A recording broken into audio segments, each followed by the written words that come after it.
জুমার দিনটি মুসলমানদের জন্য একটি বিশেষ নিয়ামত। জুমা শুরু হয়ে গিয়েছে। আজ রমজান পরবর্তী সপ্তম ও জিলকদের তৃতীয় জুমা। এই দিনে রয়েছে অগণিত রহমত ও বরকত। আল্লাহর কাছে দোয়া কবুল হওয়ার একটি মুহূর্ত আছে এই দিনে। সবার উচিত দুনিয়াবি সকল কাজ গুছিয়ে গোসল করে পরিষ্কার কাপড় পরিধান করে তারপর সুগন্ধি ব্যবহার করে মসজিদে যাওয়া।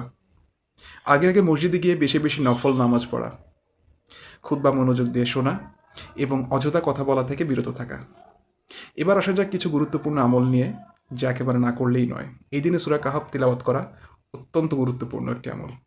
রাসূল সাল্লাল্লাহু আলাইহি ওয়াসাল্লামের উপর বেশি বেশি দুরূদ পাঠ করা, নিজের জন্য, পুরো পরিবার এবং পুরো উম্মার জন্য দোয়া করা। জুমার নামাজ শুধু একটি ইবাদতই নয়, এটি আত্মশুদ্ধি ও তাকওয়া বৃদ্ধির একটি সুযোগ। পাপ থেকে ফিরে আসার এবং আল্লাহর দিকে ফিরে যাওয়ার একটি সুন্দর একটি আহ্বান। আসুন আমরা জুমাকে শুধু একটি রুটিন নয়, বরং জীবনের পরিবর্তনের দিন হিসেবে গ্রহণ করি। আল্লাহ আমাদের সবাইকে জুমার প্রকৃত ফজিলত অর্জনের তৌফিক দান করুন। আমিন। আসসালামু আলাইকুম ওয়া রাহমাতুল্লাহি ওয়া বারাকাতুহু।